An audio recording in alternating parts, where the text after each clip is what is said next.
All right, let's take a trip back in time. We're going to 2019, the last year that probably felt normal for a lot of us. We're going to look at the world of online education right as it was standing on the edge of a cliff, about to face a massive, totally unforeseen change. And we'll see it all through the eyes of a real pioneer in the field, Morten Flate Paulsen. And really, it all kicks off with this question. It's not about tech, it's not about platforms, it's about the future. You see, Paulsen's third grandson was born that year, in 2019, and this was the thought that was really running through his mind. It's just this deeply human concern that kind of reminds you what all this innovation is supposed to be for, right? It's for the next generation. So just picture the scene, okay? It's a year packed with summits, big anniversaries, new projects. The whole global online education community is feeling really optimistic. They're collaborating across borders, they're laying out these huge, ambitious plans for the future. And they have absolutely no idea, not a clue, about the global tidal wave that was just about to crash down on all of them. And that future they were so busy planning for, well, it was very much on their minds, especially for the generation that was just being born into this really complex world, Generation Alpha. Now, what's so fascinating about this is how it just perfectly captures the specific vibe and anxieties of 2019. I mean, think about it. This new generation was literally born online, tablets in their hands from day one. Their vocabulary had words like fake news and echo chamber. They were seeing kids their own age leading global climate strikes, and they were facing a future where AI wasn't some sci-fi fantasy, but a very real potential competitor for their jobs. This was the world that Education Now had to get them ready for.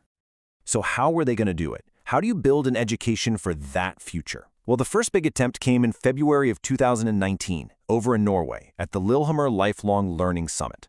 This was the moment where the whole community really came together to try and draft a global blueprint. And you have to understand, this wasn't just some stuffy academic conference. The stakes were incredibly high. When you have the Prime Minister of Norway saying that lifelong learning is absolutely essential to keep people from being left behind by society, well, you know this is shot right to the top of the national agenda. The bottom line was, education had to adapt, or people were going to get left in the dust. So this is what they came up with, the Lillehammer Roadmap. And honestly, it's a pretty brilliant three-level plan. At the very top, you've got governments. They're supposed to provide the money and the support. Then in the middle, you have the education sector itself, and their job is to train teachers for this new digital world and build bridges between different ways of learning. And finally, right down at the ground level, you have the educators, the ones focused on making learning meaningful and making sure nobody, especially vulnerable groups, gets left out. It was a really comprehensive vision. But you know, like with any grand vision, the reality on the ground was, well, it was messy. It was a mix of these amazing successes, some really frustrating failures, and a whole lot of steady, quiet progress happening in the background. And this slide just shows that contrast perfectly.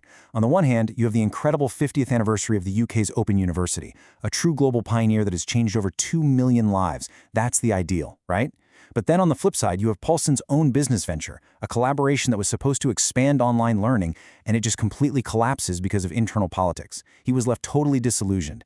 It's just a stark reminder that even with the best ideas in the world, sometimes people just get in the way. But that kind of disillusionment didn't stop everything. Not at all. Despite all the challenges, the work kept going. That spirit of global collaboration was still super strong, with projects moving forward in places like Thailand and, maybe most importantly, in Nepal, where technology was this vital tool for literally rebuilding the education system after that devastating earthquake back in 2015. All right, so this brings us to what was really the climax of the year, the big event that kind of represented the peak of this pre-pandemic world, the 28th ICDE World Conference in Dublin. Just look at that number for a second. 1,000 people from 80 different countries, all gathered together in one city to talk about the future of learning. I mean, that is a massive global statement about how important this field had become. And the theme itself, transforming lives and societies, is just brimming with the optimism of that time. It was all about building new models, reaching more people, and really using education as a force for positive change all around the world. But you know, for all the big themes and huge crowds, what really defined the conference were the human connections. Paulsen talks about this really emotional moment during an awards ceremony, honoring mentors that had passed away. It's just a powerful reminder that this huge global movement wasn't built by some faceless institutions. It was built by people, by friendships, and by mentorship passed down over the years. So, as 2019 started to wrap up, a new kind of conversation began to surface, The focus started shifting a little bit away from what was possible with technology to what was ethical. In late November, at this panel in Berlin, this one question just sort of hangs in the air. After a whole year of celebrating all the potential of technology, the community finally started to grapple with the darker side. What happens to things like ethics, trust, and privacy when you fully unleash AI and big data in our schools? And look, this wasn't just some abstract theoretical debate. The whole conversation was sparked by real-world stuff, like reports of AI cameras and even brainwave trackers being used on students in some classrooms. Suddenly, concerns about surveillance, facial recognition, and data security, they didn't feel far off. They felt incredibly urgent.